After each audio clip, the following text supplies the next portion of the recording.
Hello everyone, আশা করি সকলে ভালো আছেন। এখন দৌড়াদৌড়ি অনেকটাই দৌড়াতের এক সপ্তাহ পার হয়ে 2 সপ্তাহের কাছাকাছি। এখন শুধু দৌড় নিয়ে পড়ে থাকলে তো হবে না। শাকিব খানের নেক্সট মুভি সম্পর্কে আমরা যে কিছু কিছু তথ্য জানেছি, সেটা নিয়ে আমি কথা বলবো। এখন আপনারা শুনতে থাকেন কি নিয়ে আমরা কথা বলি। সেটা হলো শাকিব খানের আপকামিং কিছু মুভির নাম জানা গেছে। তার মধ্যে একটি হলো তুফান 2, তারপরে শের, তারপরে রাইহান রাফির তাণ্ডব এবং তাণ্ডব। এখন আমরা 2টা মুভি নিয়ে কথা বলবো, কারণ শের তো হবে এটা জানি। এখন 2টা মুভি নিয়ে কথা বলবো যেটা আপকামিং, যেটা 100% শিওর। এই যে আপনার 2 পরিচালক দেখলেন, রাইহান রাফি এবং অমি, এই দুজনের সাথে মেগাস্টার শাকিব খানের একটি মুভি হবে। সরি, দুজনে আলাদা আলাদা নাম 2টা।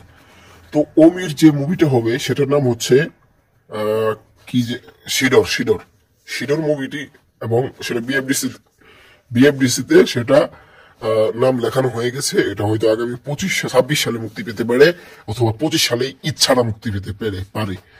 এবং এটার বাজেট নাকি 32 কোটি টাকা, এটাই শোনা গেছে।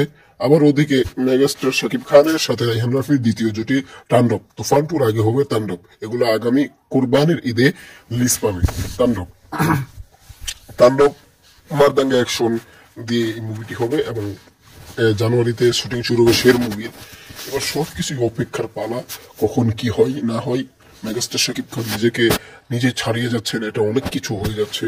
কি আর বলবো, বলার কিছুই নেই। মেগাস্টার শাকিব খান যে 2 বাংলার ভাইজান, তিনি নতুন নতুন মুভি নিয়ে আসছেন, নতুন নতুন রূপে হাজির হচ্ছেন। এই বিষয়টি আপনারা কি করে দেখছেন অবশ্যই জানাতে পারেন।